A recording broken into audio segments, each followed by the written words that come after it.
In January 2021, a single announcement changed what the construction industry believed was possible. 170 kilometers, 200 meters wide, 500 meters tall, a continuous enclosed structure, the height of a 163-floor skyscraper, running unbroken from the Red Sea coastline into the Saudi interior for a distance longer than England's entire M1 motorway from end to end. This is the line. It was described as the world's first linear city. No roads, no cars, no external surface, except two continuous mirrored facades reflecting the Saudi desert in both directions simultaneously. A rated capacity of 9 million, a high-speed underground rail system covering the full 170-kilometer length in under 20 minutes, 100% renewable energy from launch, fully climate-controlled interior parks, districts, and open spaces sealed against 45-degree summer heat. The engineering required to make that possible wasn't a stretch of existing knowledge. It was a demand to solve multiple problems that had no existing solution, simultaneously in a desert at a scale that dwarfs every structure ever built. What happened when construction actually began is one of the most detailed engineering case studies modern construction has ever produced. Not because the project succeeded, but because of what had to be invented from the ground up just to start. The first problem was the ground itself. The line's proposed corridor doesn't cross uniform terrain. Near the Red Sea coast, the surface is loose desert sediment, alluvial fill, and shifting sand that cannot bear the load of a 500-meter structure without deep foundation intervention. Moving inland, the route climbs into the Hejaz mountain range, where geology transitions to hard crystalline granite at depths that vary unpredictably from one section to the next. Standard high-rise construction adapts foundation design to a single set of ground conditions at a fixed location. The line required that adaptation to run dynamically and continuously across 170 kilometers of geology that changes completely every few kilometers. The solution were pile foundations, cylindrical concrete shafts drilled directly into the earth until they reach stable load-bearing rock, regardless of how deep that rock sits. Specified diameter 2 to 2.5 meters. Specified depth 60 to 90 meters. To put that depth in context, 90 meters is the height of a 30-floor office building. The line's foundation piles are the equivalent of a 30-floor building driven entirely below the surface, running continuously beneath a structure that extends for 170 unbroken kilometers.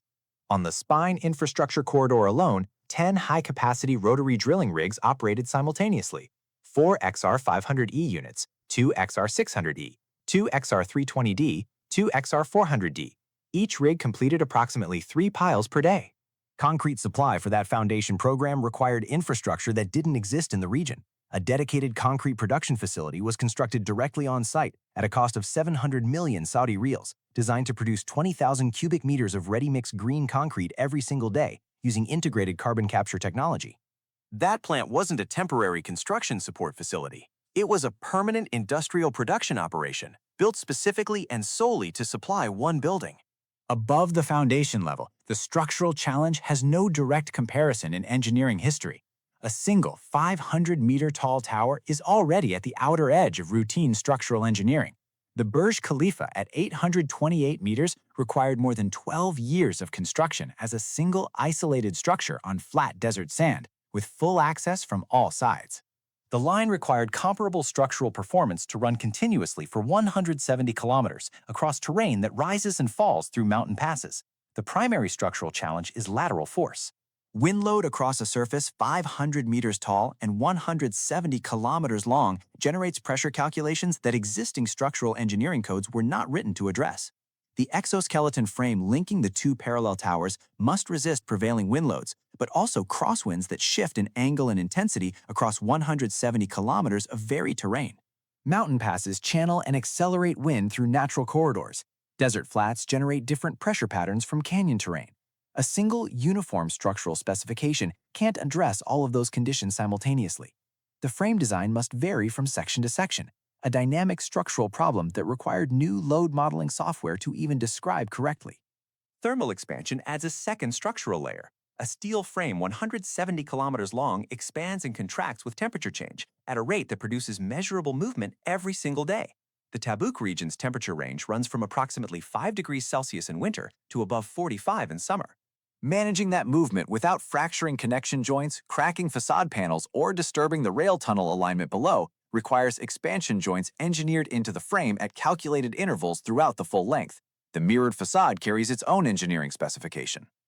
High reflectivity mirror glass installed at 500 meters altitude is simultaneously exposed to ultraviolet radiation, thermal expansion cycles, seismic ground movement, and sustained wind vibration. Each individual panel must flex without cracking, maintain its seal against temperature differential between the exterior and the controlled interior, and hold reflective performance across decades of desert exposure. The total facade area, 85 square kilometers. Beneath the structure, the high-speed rail program ran as a parallel engineering challenge. The transit specification called for end-to-end travel 170 kilometers in under 20 minutes. That requires a sustained operational speed above 500 kilometers per hour. Japan's Shinkansen, the global commercial benchmark for high-speed rail, operates at a maximum of 320 kilometers per hour on purpose-built surface track. The only rail technology that has ever exceeded 500 kilometers per hour is Japan's SC maglev system, which achieved 603 kilometers per hour on a dedicated flat test track under controlled conditions. The line specification required that performance level sustained inside a tunnel through mixed mountain geology with no flat alignment for the track to exploit. At 500 kilometers per hour inside an enclosed tunnel, the physics change substantially. A pressure wave precedes the vehicle through the tunnel at near the speed of sound. That wave generates structural vibration in the tunnel lining, air pressure spikes at portal openings, and acoustic forces that can fracture standard unreinforced concrete over repeated exposure cycles.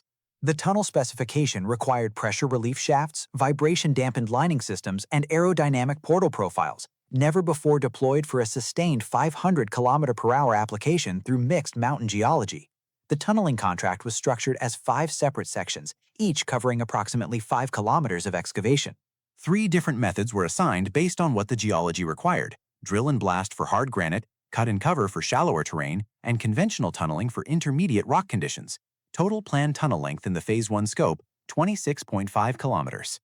Rock excavated during tunnel construction wasn't removed from the site. It was processed on-site and reused as aggregate in the permanent concrete lining of the tunnel itself, a closed-loop construction material system applied at a scale that hadn't previously been attempted in tunnel engineering. Inside the sealed structure, climate management at the required scale has no direct precedent in any engineering field. The Tabuk region reaches surface temperatures of 45 degrees Celsius in summer. The line's interior, containing open parks, water features, commercial districts, and enclosed neighborhoods, was specified to operate at comfortable temperatures year-round, regardless of external conditions. The largest climate-controlled spaces in operation today cover less than 1 million square meters, and even those require dedicated industrial HVAC systems to maintain. The line's sealed interior volume is approximately 17 billion cubic meters. Managing temperature, humidity, air quality, and CO2 concentration across that volume, while the interior simultaneously generates its own heat load from commercial activity, rail systems, and lighting infrastructure, is not a building engineering problem. It's a planetary engineering problem. The closest comparable engineering challenge in any field is the environmental control system for a sealed deep space habitat. The International Space Station's interior volume is approximately 900 cubic meters. The line's proposed interior is roughly 19 million times larger. Powering the structure at 100% renewable energy was stated as a fixed specification from launch.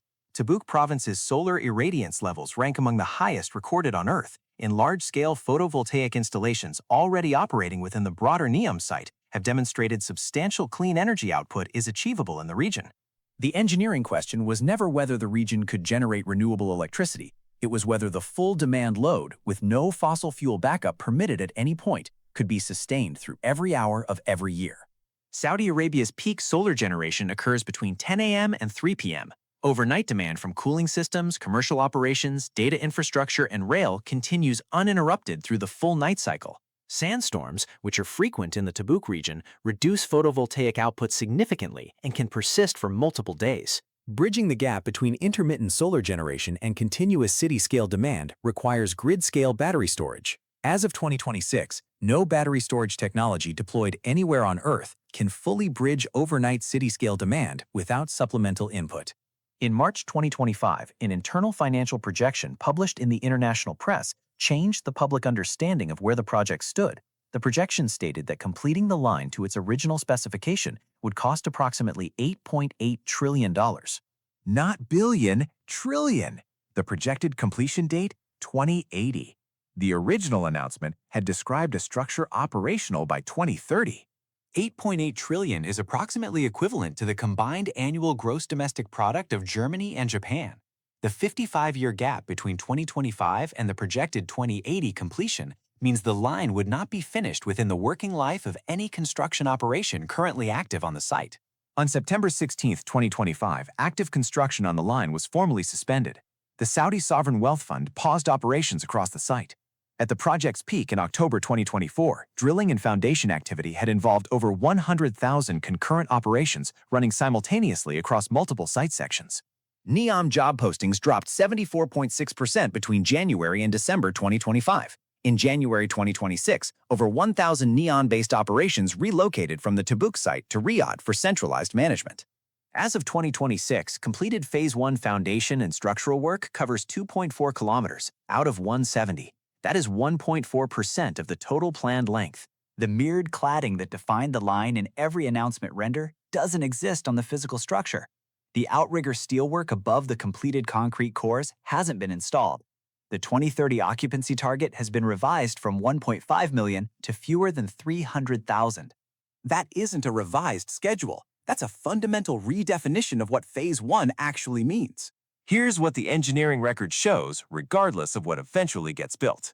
The Spine Foundation Program established working specifications for 90-meter-deep, 2.5-meter diameter piles in dynamically shifting geology, a methodology that will inform complex terrain construction globally for decades. The on-site concrete plant demonstrated 20,000 cubic meters per day of carbon capture concrete production at permanent industrial output, proving large-scale sustainable concrete manufacturing is operationally viable at that scale. The tunneling program applied drill and blast, cut and cover, and conventional excavation across mixed mountain geology with on-site aggregate reuse in permanent lining, a closed-loop workflow now tested at real scale for the first time.